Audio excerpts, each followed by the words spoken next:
the Sounds of Stadia podcast. You join myself, Chris, alongside my very honoured guest today from StadiaSource.com. As part of the Gaming Source Network, we have one, Mr. Avery Krouse. Welcome, sir. Good morning, good afternoon, good evening. Good to be here today. It's one of all of those time zones when you're joining the channel as well, thanks to the world that we live in. And below him, the man of many pixels, Mr. Richie, joining us once again this week. How are you doing, sir? I'm doing quite well. Welcome, Avery. Welcome, Avery. Hello. Because it's early morning for you, Avery, and it's mid-afternoon for us on this lovely Sunday. It's fine, you guys.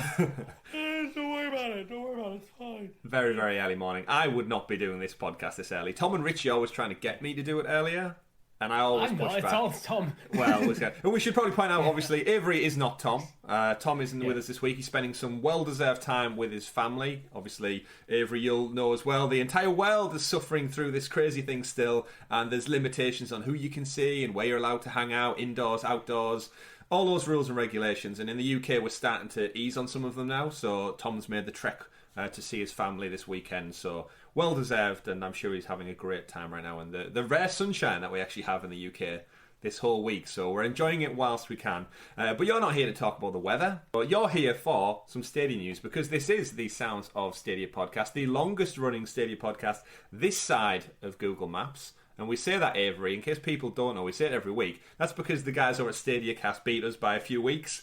So we have to say this side of Google Maps, this side of the Atlantic, just to keep ourselves copyrighted. What does Google Maps have to do with any of We're this? just linking But, it in with now. Google and Stadia. We could say the globe, but loads of other podcasts say this side of the globe, and I feel like we're stealing their rigmarole, so... Yeah, you can only steal so much stuff from other podcasts. Yes, that's it. There's only so much.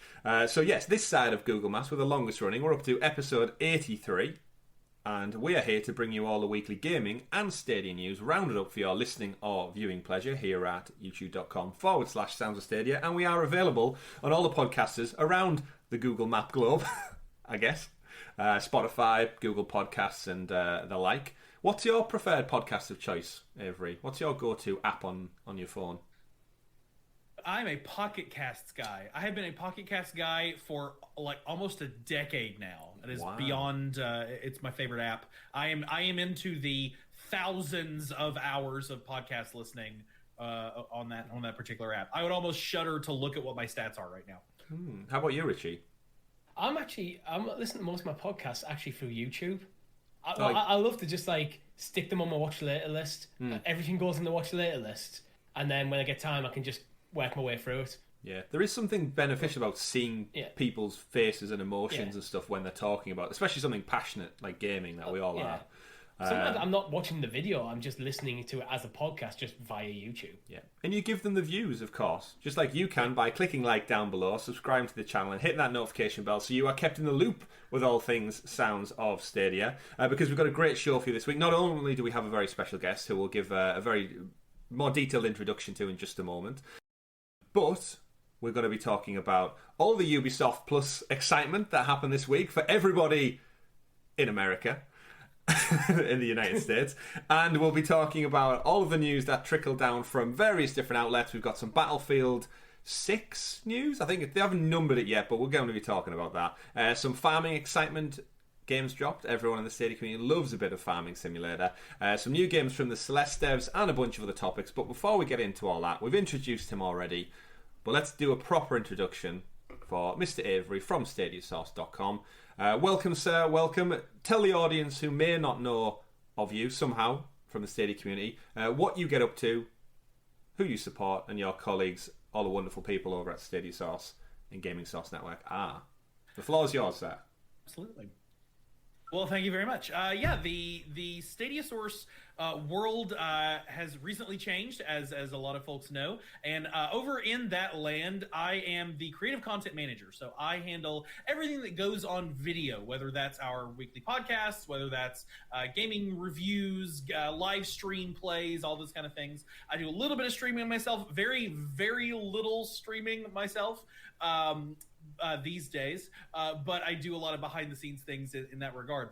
I am the host of the weekly GSN Roundtable podcast, which you guys have been on numerous times before, and we always love having you every time you are. I am also, I will very soon be known as Judge Avery in the First Circuit Court of the Gaming Source Network, with a brand new show launching on May 1st called The Best Game of All Time, which some folks around here might also be on at some point in the near future-ish, if you happen to tune into that, where we will be pitting 2 games against each other. 2 games enter, 1 game leaves. And that has been a super fun project to work on. I've already got the first about 12 episodes ready to go. And that'll be every other Saturday morning Eastern, 11 a.m. Eastern on the Gaming Source Network. So yeah, that's what I do over at GSN with my big old team of streamers and the Stream Team, Dream Team, and all the wonderful folks over there. What I need to know, though, about the Best Game of All Time podcast is this game going to be on there? For anyone who... There are like 48 games on your... Yeah. Oh, is that Pokemon? This is Gen 1 Pokemon. You know, we keep being we because some of the other folks on our crew, Dan, our editor-in-chief, and the leader of StadiaSource and Gaming Source Network, and Carly, our marketing and branding manager, are both super big Pokemon fans. So the first 5 minutes of the What Have You Been Playing session that is on every nerdy beardy white guy podcast ever, that is always, well, I've been playing Pokemon Go, and I've been playing Pokemon Snap, and I've been playing Pokemon Cafe, and so we're like, welcome to PokeSource, your #1 source for all things Pokemon. So if y'all want to do, best #1 Pokemon out there, we can totally do that. But I haven't had a Pokemon episode booked just yet. Who knows? Might be. Who knows? Revealing a bit of the curtain there, Richie. But yes, we should do a big thank you to you guys over at StadiaSource.com, especially. Obviously, expansion aside, all the time prior to that, a lot of our news stories come from the hard work and effort and energy that your entire team puts in over there. So I think from us to you, we would like to say a massive thank you to everyone at StadiaSource and the newly expanded Gaming Source Network, because I don't think our show would be as good as it is without all the work that you guys put in. We generally have to do the research ourselves. Harder to pull together. Yeah, it's so easy to just copy the links across to our doc from StadiaSource.com. Yeah, that's the whole reason the GSN Roundtable works, is because I can literally just go to StadiaSource.com and control click everything. And just new tab, new tab, new tab, new tab, new tab, new tab. Great. I have my show notes talk ready to go. Exactly. It's wonderful. There's only so much vamping you can do without some concrete show notes. So, thank you to everyone over there. And thank you and welcome once again. So go check out Avery's content. Go check out all the guys over at Gaming Source Network. A little bit of housekeeping before we get into the meat and potatoes of the show this week. Our YouTube memberships are still live. So if you are a big fan of the content we make over here at Sounds of Stadia, do click join down below on our YouTube page and you can become part of the team. From as little as 99 pence, you get exclusive perks such as lovely little badges next to your name in the chat. Tom, our designer, has brought some lovely tiny little pixelated Stadia controllers. So you start off with the Premier Edition. It expands through all the different colours, and I think Wasabi we're holding in the... Oh, is it the Founders we hold in the highest regard, Richie? I can't remember. There's some Founders of Wasabi. There's some form of combination. Actually, I think it's time based on when your badge change. It's not tied to the tier. I think Wasabi is the third one, which I think you're going to be in the longest before you. That's what I always get confused with. Yeah. So the longer you're with us as part of the membership program, the more your badge will change and evolve, like Richie's aforementioned Pokemon. And aside from that, you get perks. You get our side quest show where we go off the beaten path and talk about a Stadia specific subject that's not in the news. Avery, the news constrains the show sometimes a little bit to what your talking points are. And as much as we love to branch out and talk about more things in the wider world of gaming, we just don't have the time on this show. So naturally, we made a whole separate show called Sounds of Stadia Side Quest, where we go into that in depth. Sometimes we run over the clock, generally about half an hour or so. And this week we've got a great show lined up, and our members get that 5 days early. But as with all of our content, we don't like to gatekeep any of it. It does go onto free feeds eventually. So if you want to be patient, it'll drop on Friday. And we also here at the Sounds of Stadia channel, Avery, we do live streams. And I've specifically put this one on the dock because I know you've played this game as well, and a lot of people out there have. Resident Evil Biohazard, and I needed to drop this in because I know Dan, scared the shit out of you on your Resident Evil stream. It wasn't the game. It was Dan jumped into your stream, surprised you and was it Scarlett you were playing with at the time, and just screamed into the microphone out of nowhere, and your reaction was priceless. So, how are you finding Resident Evil and Night Terrors? I hate that game. I hate it. I hate it. I hate it. I hate that game. I hate it. And I hate it. And Dan is an asshole, ruddy bastard. Yeah, just no. That was not a good day. That whole day was not a good day. Now I haven't had any dreams of walking through a mold-infested house. Thank goodness. I have weird dreams anyways, but that has not been one of them. But no, don't like that game. Don't like that game. Didn't like that play. Didn't like Dan. No. Yeah. You just need to keep your studio locked down so no one else can jump in, especially when you're playing horror games. The problem is Dan is the owner, so it's his StreamYard account.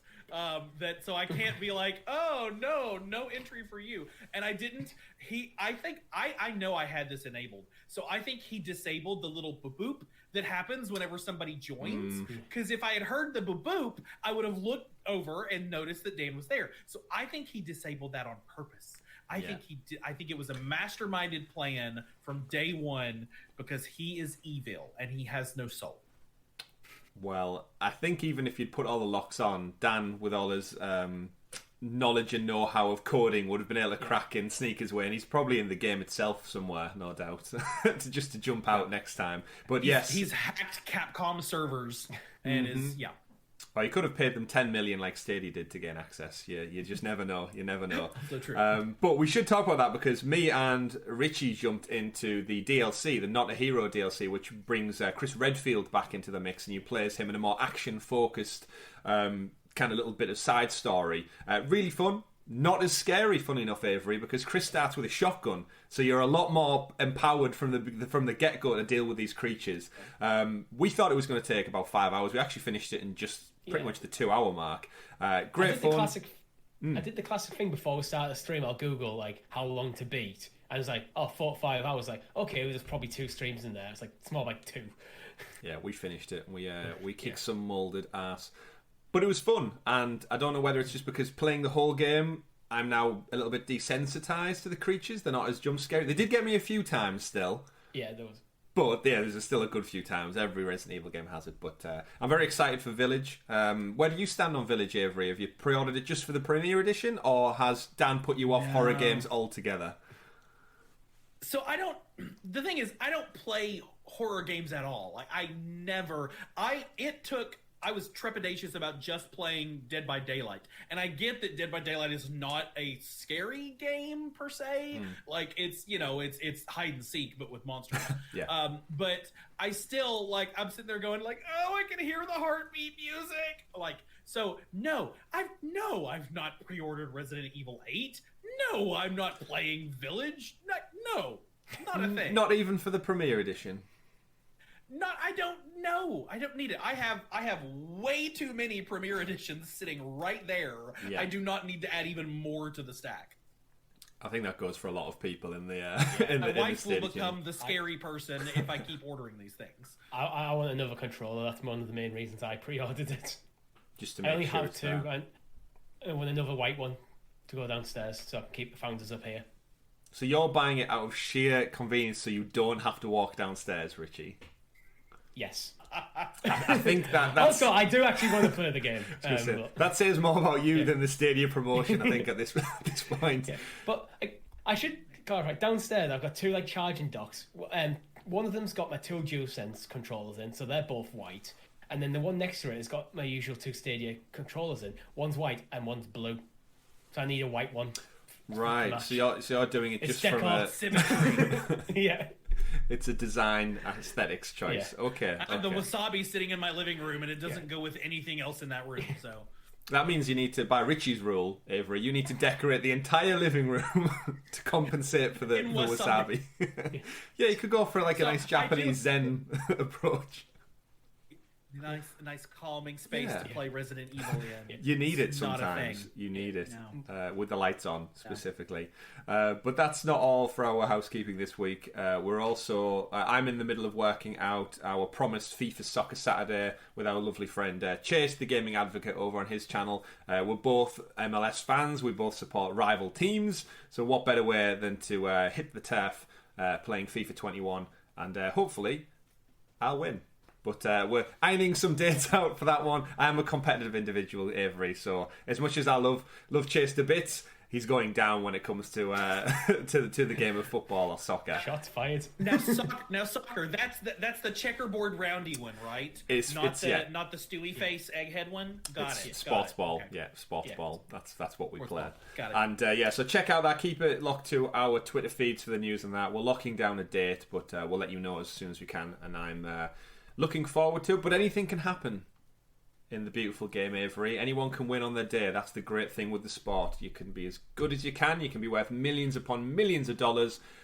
And Barry from the local pub can still kick your ass if he wants to. So we shall see how it goes. No offense to anyone called Barry out there. But that's all the housekeeping we've got. Let's get into the bulk of the Stadium gaming news we've got this week. And as an honoured guest, you could do us the honour of introducing the super sexy special Stadia Stories segment, aka the news.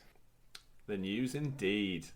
And it's been a busy week. Thank you for that. We do it all the time. We give our honoured guests the rundown of it, the lovely alliteration, which I actually learnt the other day that apparently if you use the letter S, it's not alliteration.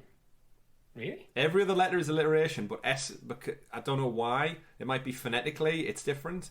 I can't remember the explanation my wife gave me, but she's a teacher and I believe her. So Richie, I think she's just I don't know that I would agree with that. That's what I by default thought if it's just letter after letter after letter, it's immediately alliteration. She's going to be sat there on Monday listening to this episode and chuckling at herself like you fell for it. Is using S alliteration? It's sibilance. That's what she said. That's the word. So there you go. Because yes, sibilant. Yes, sing a song of sixpence when it is a hissing sound. So sh would also be should, shell, shocked, shelly. That would be sibilance as well. Or the CH or the TH sound, or the Z, the X, the F, and the soft C. So if you can figure out how to put zebra, zoos, sounding, then there you go. You have your sibilance. See, it's not just a gaming podcast. You'd think I would have known that as a voice major, but I don't. But now we do. Now we all know. And we should all listen to our teachers more. That's all I'll say on that one. First news story of the week, ladies and gentlemen, is more gaming related, I promise you. It's the discussion of EA's Battlefield tease. EA came up this week and announced that they're not working on it with just one studio, but we have internal studios at EA. They've got DICE Criterion, DICE LA, and Electronic Arts Gothenburg are all collaborating on this year's super secret Battlefield game, because they had a bit of a hiatus last year. They've came out and declared it's going to be the biggest ever Battlefield game, and here at Sounds of Stadia, Avery, we are big fans of trying to stay positive about the future of the gaming industry, especially when it relates to Stadia. And we should always look at this type of news, even though they've not mentioned it coming to Stadia, we like to think that it will be coming at some point in the future. So rather than just ignore it and push it to one side, in a lot of the conversation that me and Richie and Tom have off camera as well, thinking about will this game come, leads us to adding it into the doc. So it's not confirmed. You didn't hear it here. We're not a news website. We just like to talk about games. Breaking news from Sounds of Stadia. Battlefield releasing on... No. Exactly. But again, we were promised games from EA. We've got 3 of them. We're still waiting to see what the next ones are in line. And our side quest episode this week will delve into that a little bit more. But I love the Battlefield games. I had a great time. I think my most enjoyable one was Battlefield 1, where they went back to the First World War. They broke down into little vignette stories. The games always look gorgeous and beautiful. We're probably crying out for a AAA first-person shooter on Stadia. I would just love the planets to align and us to get this brand new game day and date. So, Avery, as our guest, I will throw it over to you first to just tell us a little bit about your kind of gaming history with the franchise, if any, and what your thoughts are of this potentially coming across to Stadia as one of the promised 5 EA titles.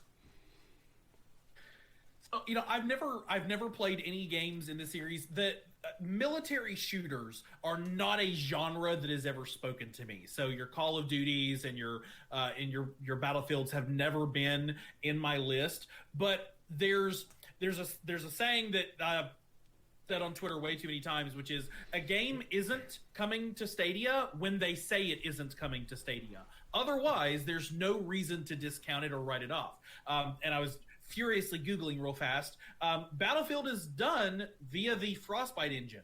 The Frostbite engine now has support for Stadia because that's what FIFA 19 and Madden 19 were built off of. So there's now that the Frostbite engine itself has support for the Stadia platform, there's no reason they can't add the APKs and say send to Stadia and generate that game, as well as Mass Effect Andromeda or Star Wars Battlefront, or all these other ones that I'm seeing over here on my screen. There's no reason that those couldn't be coming. So until they say we have no plans to release Battlefield on Stadia, it very well could come to Stadia. Yeah, and we all know the way Stadia do these. They like to not tell you anything until just before it comes out, which is annoying because I like to know what games are coming out so I can plan my spending accordingly. But that's unfortunately what Stadia do. That is in their model. But me personally, I hold a lot of hope that because we're still waiting on 2 more games, and as you mentioned, Avery, we knew with FIFA and Madden taking a little bit longer to get across, whereas Jedi Fallen Order came out quite a while back now, which doesn't run on Frostbite, that runs on Unreal. We knew that it was something to do with the engine, but now they've got 2 titles out of AAA quality. You would like to think they're working continuously towards the next big thing. And the brief description they gave as part of their announcement was they're in daily playtesting mode right now. So this game is very much ready to be polished and balanced and ready to go live later this year. No doubt it's going to be in the autumn time, similar to Call of Duty. That's how Battlefield like to play this with EA. They put a lot of force behind it and kind of try and go toe-to-toe with that Activision Call of Duty behemoth every year. They take a year off, they come back, the games always look gorgeous. They have specifically said, by the way, that this will not be coming to PS4 and Xbox One, so this is a very much next-gen only title. Which now makes me think, is that going to be the first proper next-gen game Stadia gets? Because Cyberpunk was cross. Resident Evil obviously came out and said that they're actually going to bring last-gen versions out as well, so that's Resident Evil off the table. So is this the first next-gen game? That's Stadia. Well, again, if Stadia gets it, that is. I can't think of any of the titles that are purely next-gen yet. All the PlayStation ones are either exclusives. 6? Far Cry 6 gotta be last-gen, right? All the above. Mm-hmm. We're so early in this console generation that it doesn't make sense for publishers to only publish the major titles on the new generation, especially with the console shortages. Yeah. When you look how many PlayStation 4s out there compared to 5s, why wouldn't you want it on PlayStation 4 at this point in time? Oh, 100%. But there always has to be that cut-off point. We know that, where the technology gets too far away from last gen and it starts being detrimental to the design and the scope of the game. My guess is EA for Battlefield have looked at it and went, this isn't going to run on PS4, so we're not going to put it on this. That would be a smart decision. And it really depends on when production started on it. If production started on it 5 years ago, then of course it'll come out on everything because that's the level of technology they were developing for at the time. But if they started developing this 2 years ago, when PS5 and SSX dev kits were going out, then maybe they were like, well, we just have no plans. There's no point in going backwards, forward only, and it's not going to come out for another X months. Hopefully by then all the shortages will be resolved. I say because we bought a house, we're moving into it in 2 weeks, and I want to buy an X and have it under my giant TV that I'm finally able to buy because my wife is letting me have a giant TV. So I hope the shortages are done soon because I want one. Fingers crossed. As a point to that, the last Battlefield game, Battlefield 5, was released in 2018. It did have its final expansion, Into the Jungle, came out 2020. So it has been some time, actually. I didn't realise it had been that long since the last entry. And the EA did also clarify next month that they were taking staff from Criterion from the Need for Speed title to work on this game. That could be something to do with them purchasing Codemasters and them maybe wanting to use Codemasters' expertise on the new Need for Speed entry. But it looks like all of their focus right now is on Battlefield, and obviously their sports franchises that get annualized. But this, unless someone in the comments let us know, I'm confident this is probably the first next-gen game that Stadia could get, if it's one of that magic EA5 we were promised. Because we noticed, Avery, pre-show, that Mr. Phil Harrison said these 5 EA titles were coming. He said that almost a year to the day. Yeah. So either we'd like an update. You haven't been following. You haven't been following his secret Twitter account. He posts all the time. His TikToks are hilarious. Oh, if only. If only. I would laugh at Phil Harrison's TikTok videos if he was to put some out. But almost a year to the day. 2 titles still in the bag, and you'll have to check out our side quest show to get our deeper thoughts on it. But essentially, would you feel slightly frustrated, Avery, if the 2 spare titles we're waiting on ended up just being FIFA 22 and Madden 22? So you'll have 2 of the same franchise of the 5. How would that sit with you? There's nothing saying. This is part of that. There's nothing saying only 5 EA titles ever will be on Stadia. Yeah. There are currently 5. What he was saying, without being able to verbalize it, because you can't, is we've signed a contract for 5. Probably we paid for 3 of them, and then the other 2 they're just giving us. So we signed a contract for 5. That doesn't mean that since that time a year ago now, they haven't signed further contracts for further titles. I would be real surprised if now that what likely happened was the contract that they signed was to do the dev work to get Frostbite running on Stadia. That was the contract that they signed, and so they knew they could get these number of titles. So it wouldn't surprise me if we get catalog titles as some of those 5. There was nothing saying 5 brand new titles, because Fallen Order was one of those. So it could be catalog titles, could be the Mass Effect, could be lots of things. Could be Need for Speed. They have plenty of stuff in their back catalog from Frostbite. So to me, it's not that we will only ever get 5 EA titles. If they stop at 5 and we no longer get any other EA titles for the life of the rest of the Stadia console, there's a lot bigger of a problem there. Yeah. That's the problem. It wasn't what the 5 were, it's that there were only 5. This was the first deal between EA and Stadia, basically. Yeah. We've made a deal for 5 titles. It's why I actually think it's less likely to be backlog from too long ago, because it wouldn't make sense to set a deal around that. It'd be titles that are active. And I did speculate that Anthem could have been one of them. And we all know where that went. Yeah. But I think the big reason that I'm quite confident that it could be Battlefield is because it'll be in the public mind's eye. EA have already probably signed off on a big marketing campaign for it, so that kind of goes hand in hand with any promotion. Stadia essentially get free marketing because EA are going to front the cash for that one. They just need, hopefully, their logo on all of the marketing. That's the only thing we need to happen. But again, it's a big shooter. It's going to be in the vernacular of people like this coming autumn, and yeah, I just like to see it. I think Stadia needs a good AAA first-person shooter and another big title. Resident Evil, we've seen how good Cyberpunk and Resident Evil were for the platform. They need to keep getting those big hitters. If another year passes and we don't get one of the we probably know Call of Duty is a long, long way off. We know Fortnite's probably a long way off from what we've heard from Epic and Activision.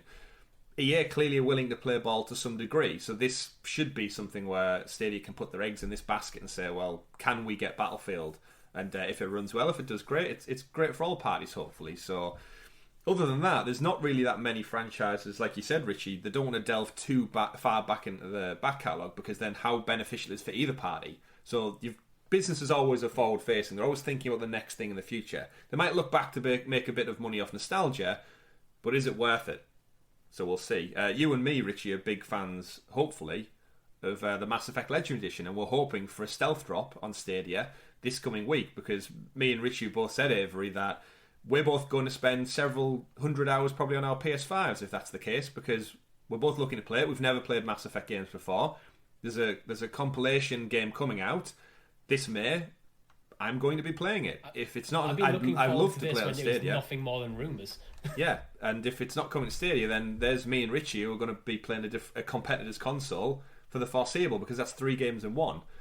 And it's little decisions like this that over time they start to stack up. So we shall see. We shall see indeed. But that's Battlefield 6. Let us know your thought in the comments down below if you think we'll be getting it this coming autumn. If not, let us know why. Next big story up on the news doc this week, however, is from Ubisoft. Very similar to EA. Big, massive corporation. Runs multiple studios around the globe and brings us wonderful games. Bit of an update on Ubisoft Plus this past week, and we said pre-show, Avery, we're delighted to have you here, being stateside. Where in particular United States are you based? Is it... I want to say Baltimore, but I don't know. Baltimore, Maryland area, yes. Boom. Do you know? Charm City helps. Granted, there's no reason you'd know that our nickname is Charm City. Nope. So yeah, the nickname. I will no longer. So my wife and I actually had a very fascinating discussion yesterday over. We're moving about 40 minutes outside the city. As of 2 weeks from now when the close happens, and I was like, well, is that still the suburbs? Would we consider that a suburb? So I might be a Baltimore suburbanite soon enough. Otherwise, I'll have to change my name to Bel Air City. I don't know. I'm moving with my auntie and uncle to Bel Air, Maryland. No, well, everyone knows how that one goes. For the amount of years I call it just Maryland. As a child as well. We have in the UK we have things called Merland. Yeah. M-U-R, Merland. Yeah. Because we have over in the UK some of the best cookies you can get. Maryland chocolate chip cookies. They are good. They are very good. I spent many years of my childhood eating an entire packet in one go. Probably nothing to do with your state or locale. He says childhood. I gotta look these up now. Maryland chocolate chip cookies. Yeah, you get a few different varieties. Chip cookies. I'm guessing they're not in any shape affiliated. From Burton's Biscuits, Maryland range, full chocolate chip. Yeah, no, those just look like cookies. They just look like normal cookies. Yeah, they are. They're good. They look good, but they just look like normal cookies. Yeah, and there's nothing special. They're just good value.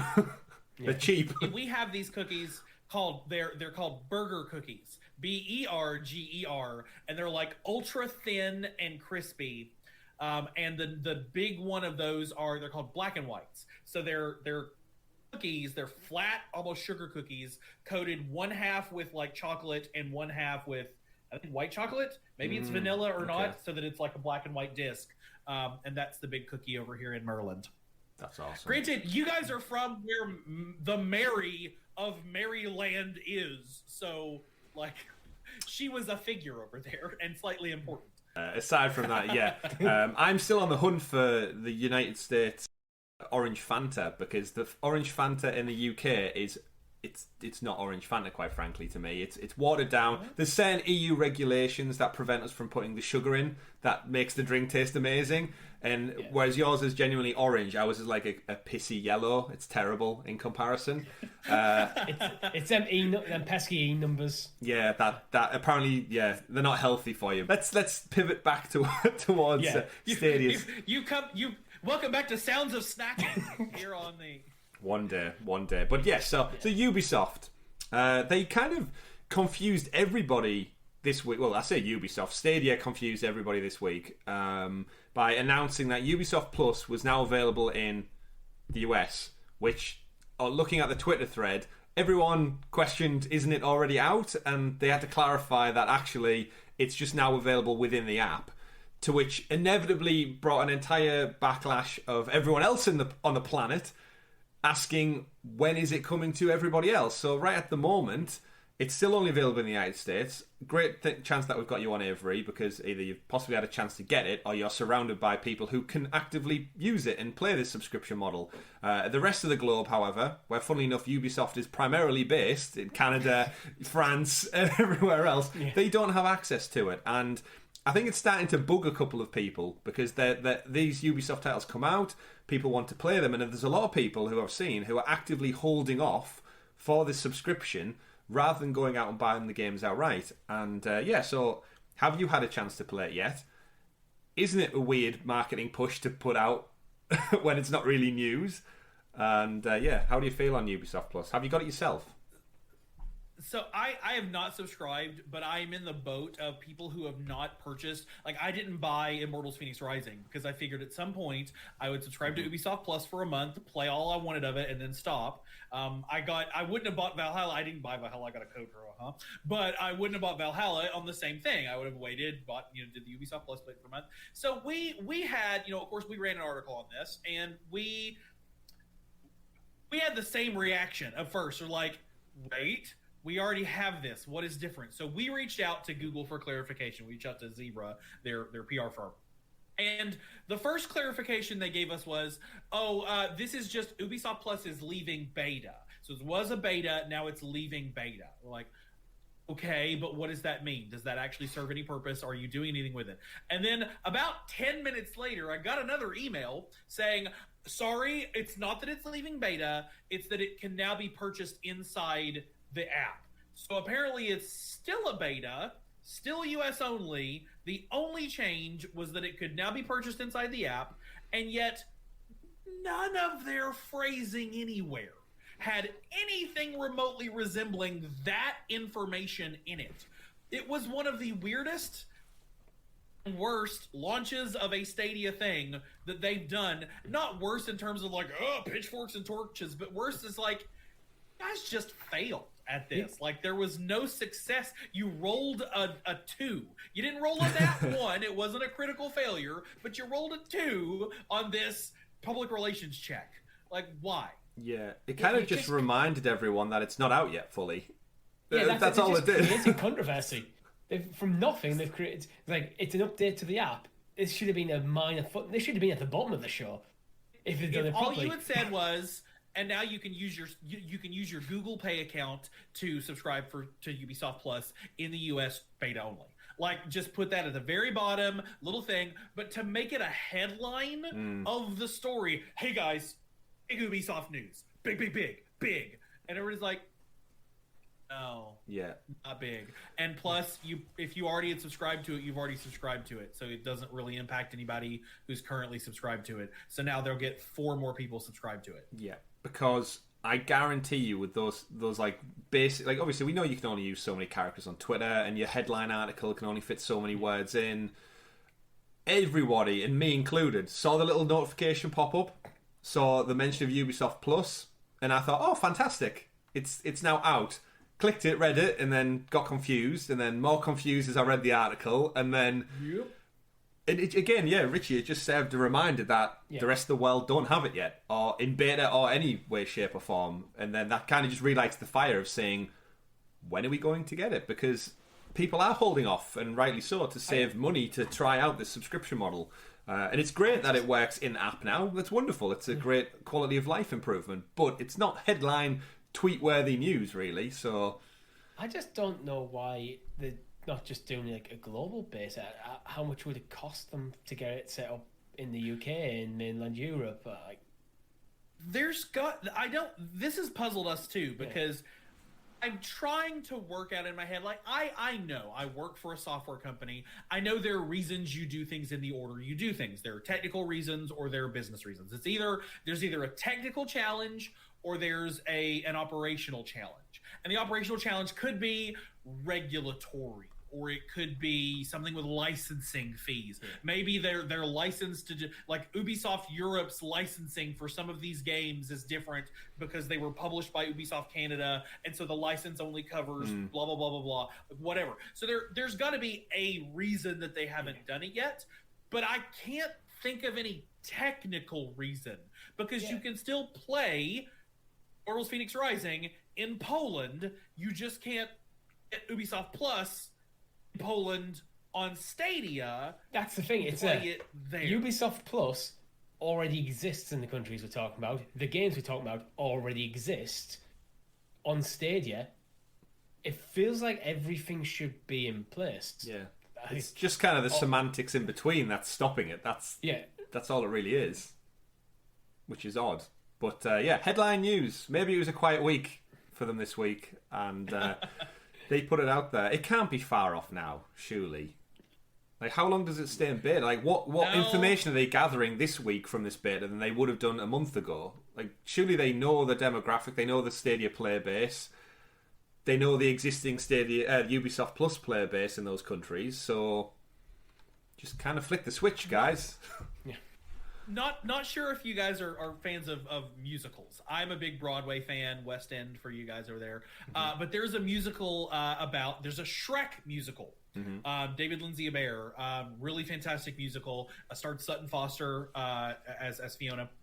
And her intro song is her in the tower singing about how today is the day that the prince is going to come and rescue me. And it starts with a little girl. There's a princess in a tower, and she's like, it's day 43. I know it's today. And then she goes around the tower and out comes a teenager. She's like, day number 915. I know it's today. And then she goes around the tower and then Sutton Foster comes out. And she's like, day number 4823. I know it's today.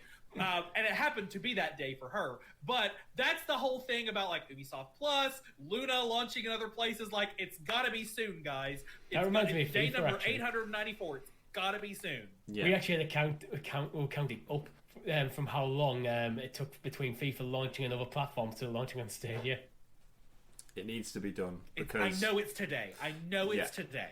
And I know it's today. a lot of people over at StadiaSource, I think, follow the same thing with us, that we just want some kind of clarity on dates, times, time frames for most things, because the rest of the industry does that.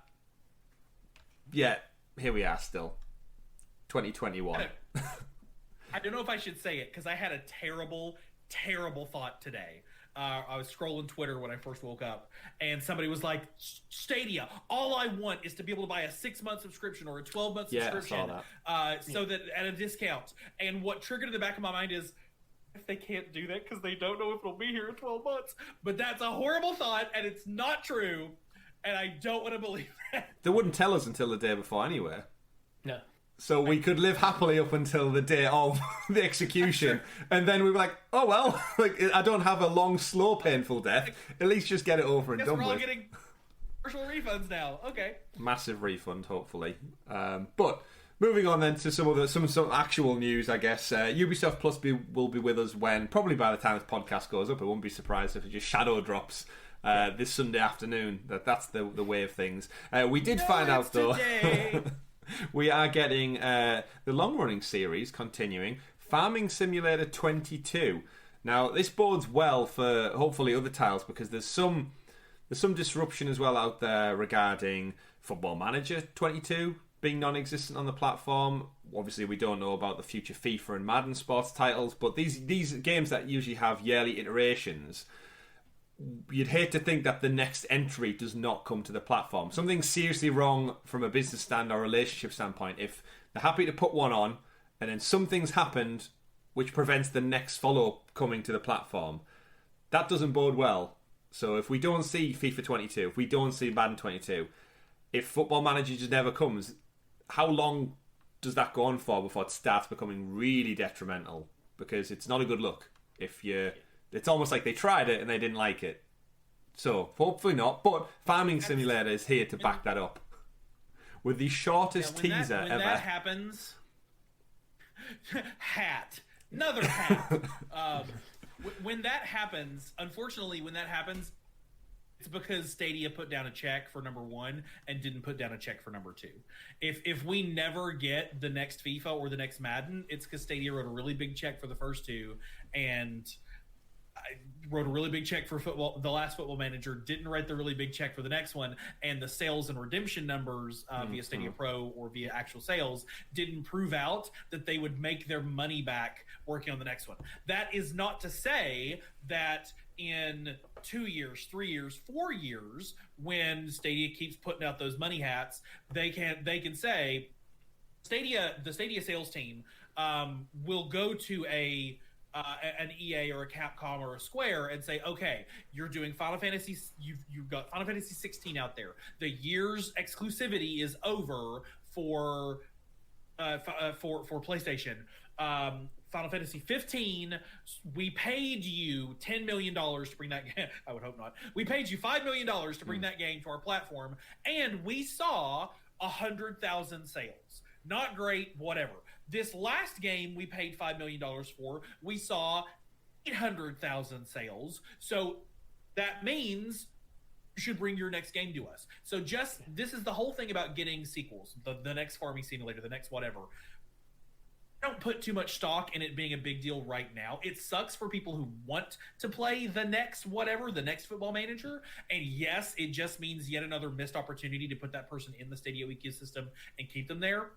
But it doesn't mean that we're done with that series forever. I think when you start looking at the history in 20 years, assuming Stadia is still around, there were just going to be gaps. We got Madden 21, we didn't get 22, 23, but we did get 24 because, or things of that nature. I think that's what's going to happen.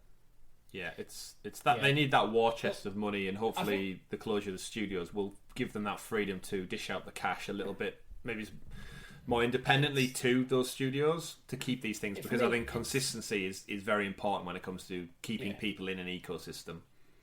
I think it's not necessarily gaps we'll get. I think it's more like delays. Like we saw with FIFA, like Football Manager 21 is confirmed to come to Stadia, but the season's getting towards the end now. Well, that's the problem with this. Yeah. I thought it had never been confirmed, and that was the problem. It's got a Peggy rating. That's as close to confirmed as you get on Stadia. Yeah, until it's in the blog. That's true. Yeah. So hopefully only a matter of time. But thankfully, Farming Simulator are out there in the pastures, flying the flag for repeated titles. And first ever game we streamed on Stadia, Farming Simulator 21. There you go. Or 20 wasn't. They didn't do a 21. Yeah, they skipped. Yeah, they just peppered us with DLC instead. Yeah. Nobody wanted anything more from 20. We're all done with 20. Yeah. 20 can just rot. That is true. So it's back. The Ultimate Farming Simulator returns this year. I love these simulator games. They're not really for me, but I just love the fact they exist. There's a goat simulator, farming simulator. What else is there? There's everything, isn't there? I think I had a train roller coaster. Truck simulator. I was watching either Stadia Dad or Stadia Vet. Stadia Pro, one of the three Stadia something gamings. I jumped into their stream last night, and I think they were playing Truck Simulator on GeForce Now, and it was just watching them like trying to deliver a thing of pipe somewhere without smashing into buildings. And I watched it for longer than I thought I would, just fascinatedly, just going, oh, he's gonna hit the thing. Yeah. Oh, he didn't hit the thing. Okay. Oh, stop sign. Like, he went down a dead end. How is he gonna turn? Find out next week. He's going to have to do an 88-point turn. Yeah. There is something therapeutic about the management games. We've said the upcoming 100 Days, the wine simulator in the orchard, that looks fantastic. There's just something about it. We've got plans for that. We've got drunken plans for that one. Just do an ASMR stream of it. Oh yeah, if you don't drink wine while streaming that one, what are you doing with your life? What's wrong? Oh, we are drinking wine doing that. That's basically the plan. We're going to drink wine and play wine simulator. if you don't drink mead while streaming Mirek's Market, the blacksmithing simulator, exactly. What are you doing with your life? Oh, I'm gonna have to buy some mead now. The opportunities are endless. So yeah, new players, new agriculture, new animals, new forestry. All the other things you would expect from a farming simulator, cranked up to the max. So fill your boots when that one comes out. With that 16-player multiplayer. Oh, I didn't even read that. You can run your own farm with all of your friends collectively. There's part of me that looks at that and goes, that seems like the dumbest thing in the world. And then there's part of me that looks at that and goes, like, watching the stream going, all right, Jake, are you doing that? Okay, so you're getting the, no, bring the wheat over. Okay, great. Now we're going to have, Mary, you need to go over there. Like, I could see that just being weirdly, like, you can, yeah. Weird, really. I don't want to play it, but I can totally watch that and see like people like running an entire farm. I just want one of the 16 people just like floating above it, watching everybody else's tractors go. Who lost the combine harvester? Gaming Source Network to do like a farming sim stream. You can just sit back and watch it. Everyone. Yeah, so I will just watch all of the. All right, and Blue Bobs is now putting in the canola. Okay, and that'd be very different than my old Bomberman streams where I'm like, and Blue Bobs just unfortunately took out his left cattle fence. He's gone indeed. So that was part of the community blog this week. Quite thin on the ground with that one. They also mentioned that Legend of the Keepers. I always want to add that in there. is coming. We knew about that. It got a PEGI rating or some kind of rating not too long back. So that's coming April 29th. So at the time of listening, you may be able to pick that up some point later in the week. Essentially, you're a dungeon master. Tom's mentioned it before. It's a reverse dungeon crawler where you're actually the bad guys instead of the good guys. For a change, you have to defend your dungeon rather than take it, with also kind of anti-heroes. And the other only real game news this week was we got Judgment came out from Sega, the kind of Yakuza spin-off series. I've seen a couple of people tweeting about it. Runs very well from what I've heard. Not really for me at that particular price for a remastered game, but I'll keep one eye on it. Either of you two gentlemen jump into Judgment? Dish out any Judgment? Spelled differently in both of our correct respective countries. Yeah. We had an E in the UK, apparently. It's not my kind of game. I think somebody's gonna stream it on the channel. Maybe Bob's or Felix, but it's just not my. I mean, it looks fun. I mean, I'm sure it's fun. It's a great game. It's just not in my wheelhouse. Yeah. For me, I'm kind of saying it's something that I'd be intrigued by, and if I didn't have a decent backlog of games already, I'd be tempted to give it a go. But unfortunately, I do have too many games I want to play. So. Everybody has a back catalogue. That's the problem with gaming today. Even the pro library is totally getting away from me right now. There's games in there that they drop, they're free. I go, that's great. I'll get round to that, and then another month ticks over, and I haven't touched them, and they fall slowly further back into that catalogue without a search bar. So I can't find them again. They're just lost to time and the clouds. Moving on then from the community blog, aside from the Stadia specific news, we did hear from the developers of Celeste, which we know is a very well revered Stadia game, one of the pro games that we just mentioned. They Extremely OK Games have announced they're working on another title, which we kind of expected. It's called Earthblade. It's a 2D explore action game in a seamless pixel art world, and they've released some teaser art for that game as well. With it being the follow-up to Celeste, I think it's probably going to come with a little bit more fanfare than Celeste initially did because of all the Game of the Year awards and such that it received. Super fun game, Celeste. So I'm excited to see what they're bringing. And again, this goes back to our EA thing, Avery, where I would expect by default this should be coming to Stadia. We got Celeste. I'd like to think that relationship went well. The game was well received. It went pro. So there's a relationship there, and I'd hate to think that they're working on this one and a smaller team Google couldn't coerce into bringing across to Stadia.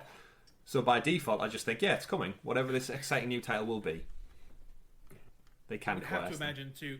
And again, it's going to be a 2D action game. Mm-hmm. It's not going to have a very high technical debt to it. There's no reason to think that this won't already be on it. And Celeste is probably one of the... along with like Dead Cells and Hollow Knight and Stardew Valley, it's got to be one of the top 3 to 4 to 5 indie games of the past decade. Like Cuphead in there too, if you consider that indie. Like it just has to be. So there's no reason to think that we're not also going to get Earthblade. The vibe check and the music was all really. I think the music in Celeste is almost better than anything else. I just put that soundtrack on every so often when I'm working. And yeah, I would be surprised if we don't get this. And I think, and this one, even Celeste was an interesting choice for Stadia to get to begin with, because Celeste is a twitchy platformer, and you have to, like, lag is the death of Celeste. You can't have lag and latency in that game, or you just can't play the game. I beat the whole thing on Stadia, and it was wonderful. I loved every minute of it. Scarlett's played quite a bit of it on our channel as well. And so it's there's no reason to think we won't get it, and it should be a much better received game on our side as well this time around, because people were like, Celeste? You can't play that on laggy Stadia. I'm like, no, it's fine. It's all great. Stadia's nowhere near as laggy as people make out. Like, no, I've never felt any real latency or lag in any Stadia title I've ever played. That's what we're here for. You have the pixelation every so often, but that's fine. That's usually packet loss probably come from your still networking. Playing Doom Eternal from in your Chrome browser. That's still amazing. Yeah. It's still amazing. Yeah. One of the messages we always get out is our channel, your channel, every other Stadia channel. There's literally thousands upon thousands of hours of content you can now watch, and there is not a difference from playing it on a local console to streaming it. We've done we've all done the Stadia Super Saturday events, 24-hour marathons, but like us ourselves, we've run like 8-9 hour streams non-stop with no glitches, no hiccups, jumping from game to game, from frantic shooters to chilled out indie games, and it works. So as long as you've got internet, there's nothing. But you're right in pointing that out. Yeah, Twitchy Games. And I'll use this opportunity to bring up a great article over at StadiaSource.com from our friend Luke, as well as one of your review writers over there. Not review writers, he's one of your writers over there. Editorialists. Editorialists. Yeah. And we call them many other names other than editorialists, but he's one usually of our Luke. Friends. Usually Luke. And that article goes in depth about how Celeste and kind of like mental health and stuff is really, really important. And I think if you've got time, go check that out, because it's very well written, and it's a great read to do with gaming too. But yeah, Celeste, I'm sure we're probably some time off with them being a small studio, but if it's anywhere even half as good as Celeste, I look forward to seeing it on Stadia. They have it's dangerous because Celeste is so awesome that now it's like, we've got to land. This has to work. Yeah, I feel a bit sorry for them. The next game from Eric Barone, if it's not Stardew Valley greatness, is gonna be real bad. Like you can't just not deliver on the next one. Should we start the campaign now to take the pressure off the devs? Because how highly Celeste is rated, that's an insane standard to try and hold them to every single game. Call it the 7 out of 10 campaign. We're gonna be happy if you give us a 7 out of 10. Yeah, that's fine. Just needs to be good. Just good. And 7 out of 10 is probably what we gave the Square Enix Presents watch along that we did, Richie, a few weeks ago. And next story up on the dock is that Square Enix have confirmed that they will be at E3 2021. So it's starting to pick up some traction now. The publishers came out and confirmed that they're doing, again, of course, an all-digital event, because the world's not quite right yet. So they're going to be there, no doubt, with another Square Enix Presents, which is the title of their showcase. We got quite a lot out of the last one. Very Stadia beneficial as well. They've been very big supporters of Stadia. We've got Avengers, we've got Outriders, we've got Life is Strange, Dragon Quest. There's a lot of titles Square Enix have put across. Final Fantasy's on there, of course. A couple of things I'd like to see come across would be cool. It'd be nice if we saw the Nier Replicant game that just came out this week. I feel like I've seen it advertised everywhere. There's a lot of titles in Square Enix's library. We've got the Tomb Raider games, of course, are all there. So hopefully, again, I'm a big fan of those. Love them to pieces. I'm hoping the next iteration also comes to Stadia. There's no reason why it shouldn't. So I'm a big fan of the games that come across and support. And it's nice to see them being at E3. I think, Avery, you're probably looking forward to it this year because it's all going to be in one place.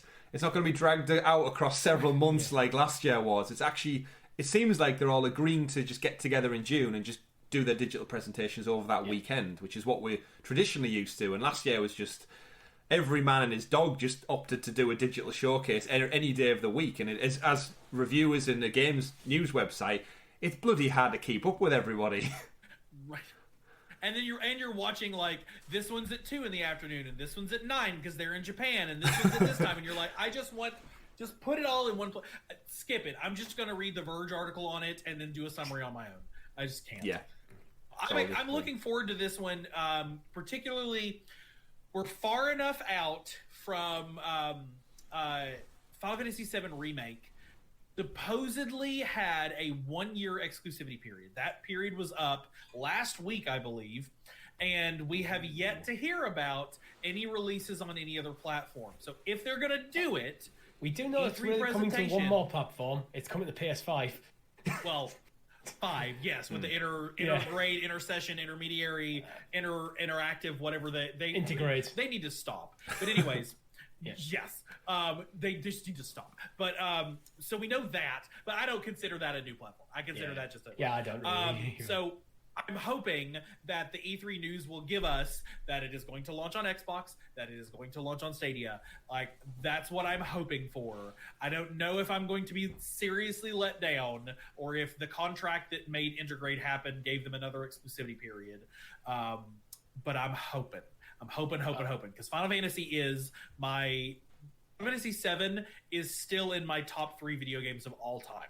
And I've been playing games for 30 years now. Like, I'm hoping. I want to play the remake. I don't own a PlayStation system. I'm hoping it'll come out on PC, at least PC. If it's on a PC, I'm happy because I have one that'll be able to play it. Stadia would be great, I might get lucky. We'll see. Keep your eye out. I'll get a decent deal on a PS4 on like eBay or something. As people getting rid of them. If I'm gonna buy one, I'm just gonna buy a PS5. Yeah. But I'm probably gonna buy an X. I don't have a great reason to buy the X over the 5. So this is gonna sound horrible, but my primary reason is I just think the PS5 is ugly as sin. I agree. And I don't need a Tower of Sauron in my home. So that's probably why I'm leaning toward the X. Well, let me clarify that. I'm leaning toward the X also because of the browser, which means I can play Stadia on it. And GeForce Now. Edge, I saw that. So that's probably the real thing that put me over the edge of that one. Over the edge. Sorry. Edge browser. Good old Edge browser. But yeah, it's funny you should mention the Tower of Sauron, because I would quite happily have one if it looked more like the Tower of Sauron in my house. As a big Lord of the Rings fan, I'd love that. A little red eye on the top. And I know as you were saying that, I think Richie's is creeping over his shoulder staring at him right now as well. In his box. The box is there. Creeping up on you. But you did mention in there as well, if it comes to PC. Now that brings us on to our next story of the week, and that is CD Projekt Red released some of their Cyberpunk sales numbers. Units sold by platform. They're still going through the whole refund process, and essentially all the damage that was done, barely anyone in the grander scheme of things refunded it. So they still made millions upon millions, and they did release a little pie chart out there to showcase what was sold. It was funny you said PC there, Avery, and that immediately just brought up this story because Stadia was bundled in with PC, funnily enough, in this little pie segment. So we've got PlayStation 4, 28% units sold. Xbox One, 17% units sold. So there's the market split there. PC and Stadia, 56%, the lion's share of the market. However, with Stadia not being broken down into its own category, it's hard to tell the numbers. And I think a couple of people on Twitter were right out and point out it's probably best not knowing at this moment in time. But it's nice to see it up there. And I would love to see some hard concrete numbers at some point. But I don't think it should be from a publisher and a separate developer. It should be from Stadia Direct. Yeah, and they're not going to publish that numbers unless they're amazing. Unless they're up there with the Xbox and PlayStation, they're not publishing them numbers. They could quite rightly just come out and say anyone with a Gmail has Stadia. If we go by Game Pass rules, when they say 30 million people are playing Sea of Thieves, and it's are they though? Are they? So yeah, anyone who's got a Gmail, which would be in the billions right now, billions of people are playing active Stadia. I still think Stadia still haven't quite figured out how to sell their platform to people.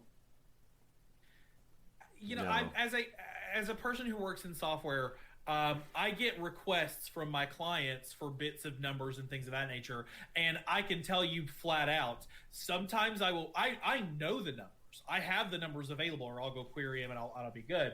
And sometimes my response to the client will be, oh yes, it's this. My company sends 300 million emails a month. Sometimes my response will be, unfortunately, I'm just not at liberty to share those numbers. I didn't get permission from my partners to share those with you, and it's because when I looked at the number, permission, the but I didn't get it. I didn't ask anybody if I wanted to share those, unfortunately I don't have numbers on that. Oh, I have numbers on that. I'm not telling you. So we're never going to get Stadia numbers until the number is big enough to be impressive. And I bet you. So we have Google I/O coming up in just a little bit, and the expectation, it's reasonable to expect that something Stadia will be there. I personally think the only thing Stadia that's going to be there is going to be the Chromecast with Google TV. That's where they'll announce it. We're not going to get it until June or May, and then that's where they'll announce it. That's what I'm thinking. But that's just me. Maybe we'll get big announcements. It'll be wonderful. New controller colors. Who knows? But one of the things that they do every year at Google I/O is they put up the numbers. Here's the Android distribution. Here's how many Chrome users have. Here's how many Google Photos have been taken.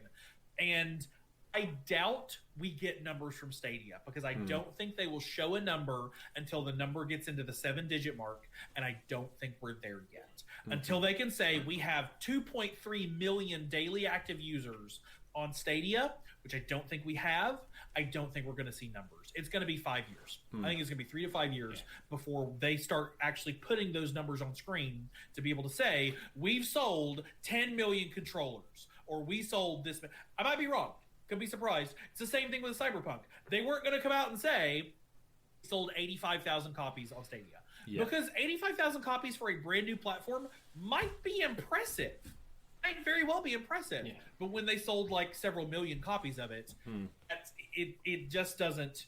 It's the meme of the little kid, and then there's the giant with all the arrows hitting it. That's like, we're the little kid right now. We're just not gonna see that. Yeah, it's an interesting one with statistics because in theory, Stadia just lives on in perpetuity. There is no generational leap. So whereas PlayStation 4 inevitably will stop when its production stops, Stadia could just keep getting bigger and bigger. So in 50 years, it could just outlive them all by numbers sold by purely not having iterations. Success by persistence. Yeah, we will outlive them all. But an interesting one, I'm thinking, looking at the stats, is I wonder at what point we can, or someone can reverse engineer the stats. So you look at sales on Steam, you look at sales on GOG, and then from that deduct the Stadia sales. Because that can't be that far off. That's right? Interesting. That's doable. Somebody tweet Jack to Slip. Yeah. Jack's our guy. That's maths, right? That's how it works. We'll take... all you need. Sorry, give me 1 second. I have to tweet at him right now. all you need is the numbers for one of these platforms, and you've got the numbers for all the platforms. Well, yeah, because you can take away the PlayStation 1 sold, because Sony and them are always big on that. And so, at some point we will reverse engineer this. I believe in us. Not now, because we're doing a podcast, and obviously we'll probably be silent, clicking and typing away for the next 20 minutes while we figure out some number crunching. We're over an hour into a podcast. But Avery, you hit up Jack, because I know he's the stats guy. He'll be able to do this. I believe in him. Yeah. I believe in him.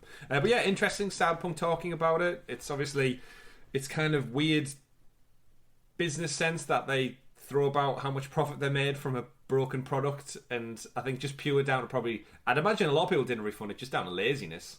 I'd be one of them people. The game actually ran to a degree, but I wasn't pissed off to that degree. Actually, I played on Stadia, so it worked for me.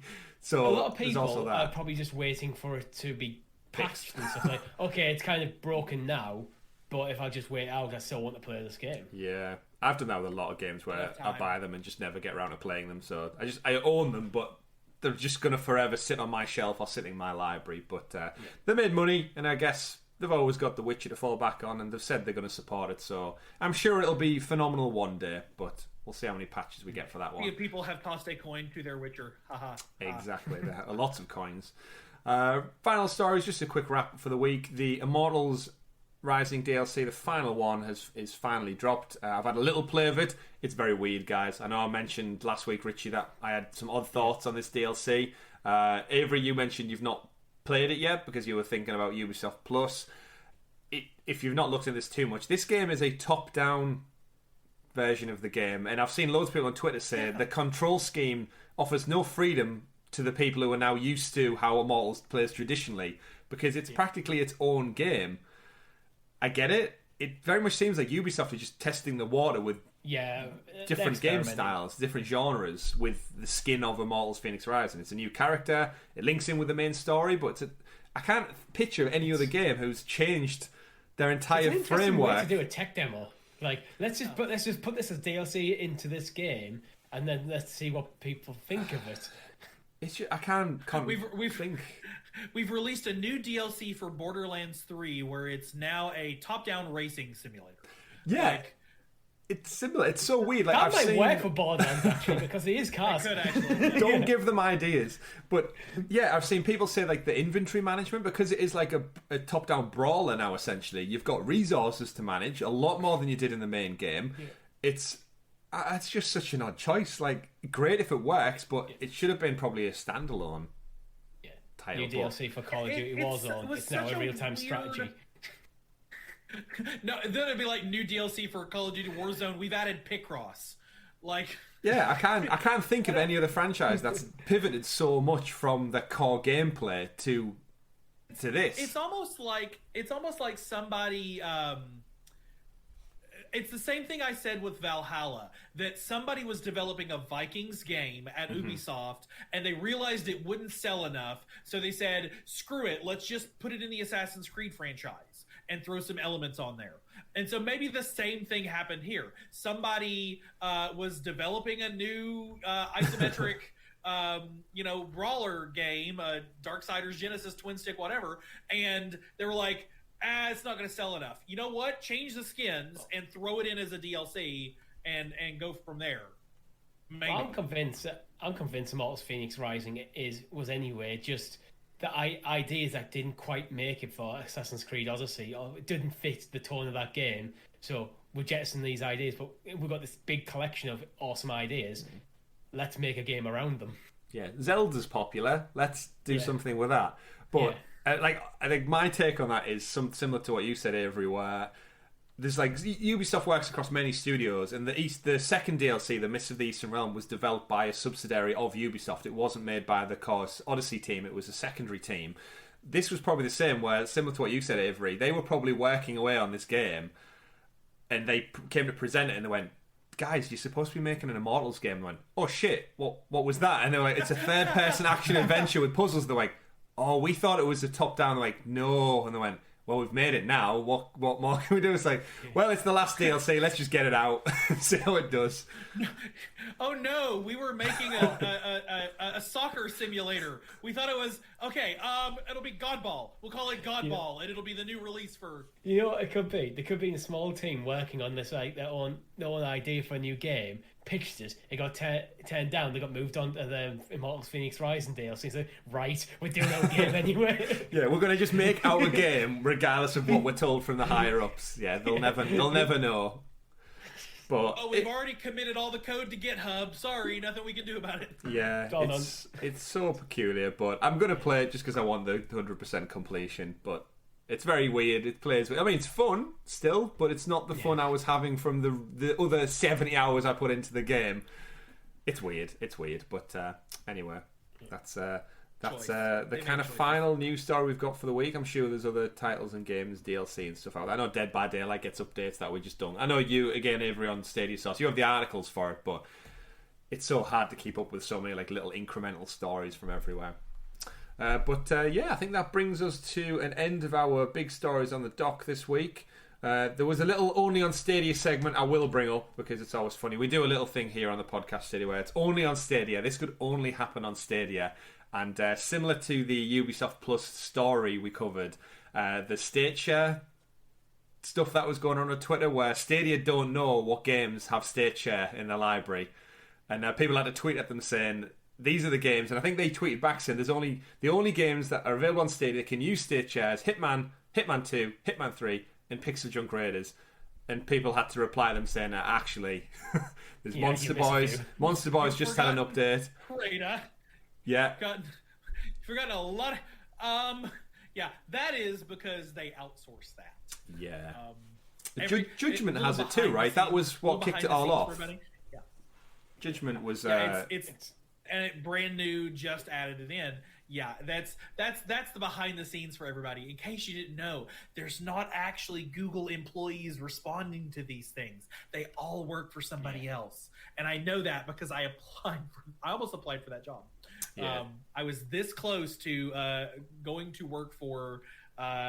I don't remember the name of the company, but it's not. It's the company that technically Kathleen and Grace work for Google, but the people that work for them do not work for Google. They work for contractors.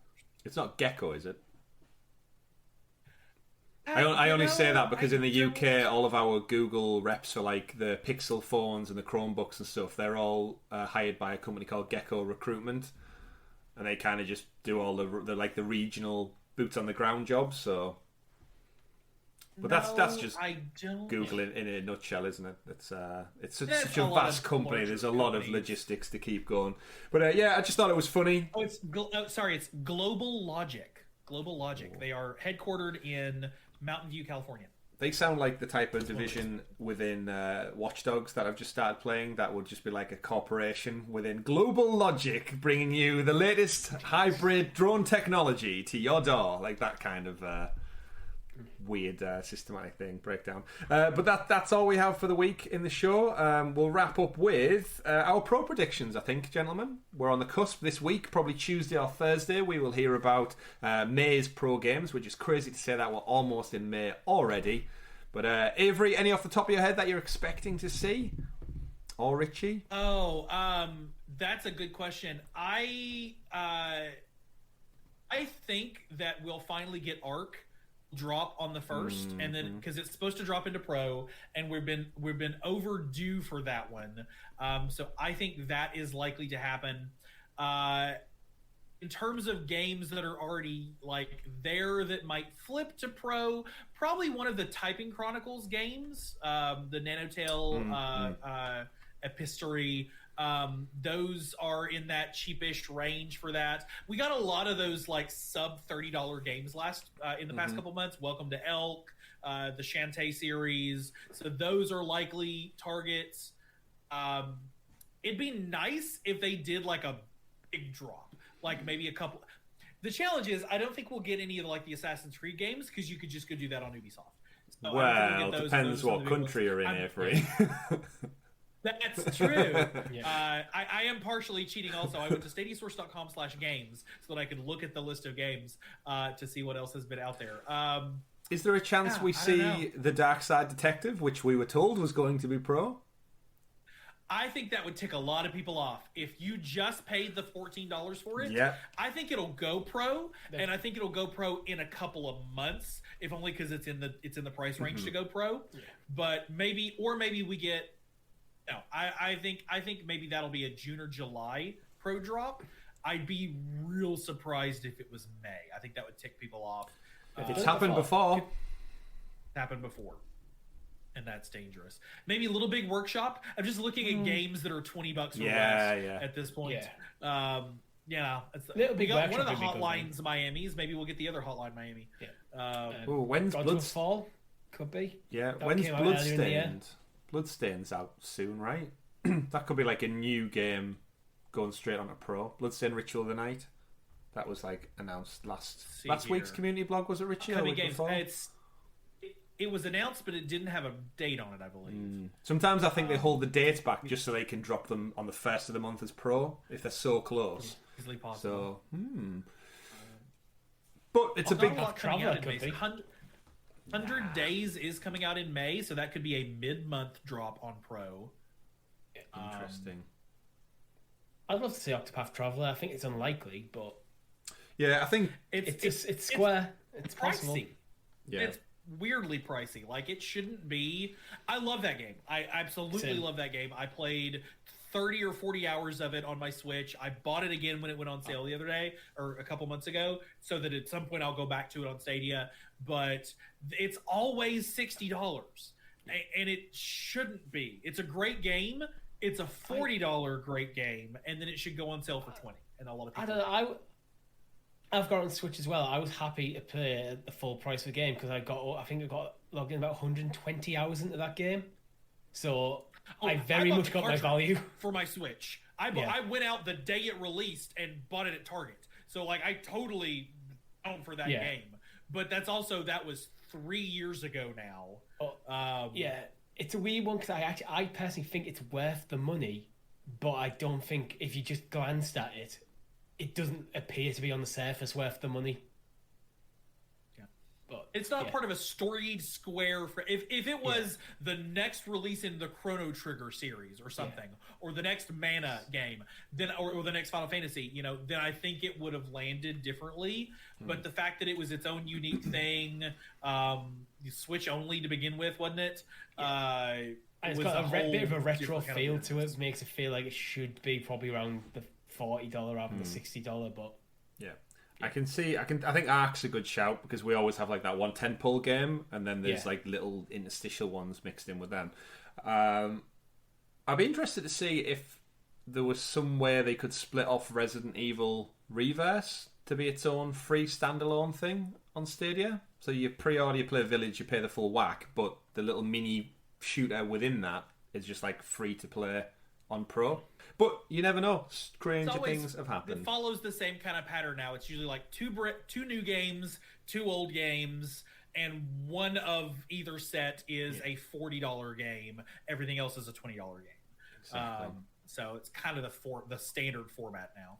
But we may be surprised. We shall see. But we'll find out, no doubt, this Tuesday or Thursday or Friday or Wednesday, because they drop the community blogs on any other day of the week now. There's no consistency with that either. So go check out StadiaSource.com, because they will have the latest news right there. And thank you for hanging out with us for today, both Avery and the chat and the viewers along at home, for the Sounds of Stadia podcast, episode number 83.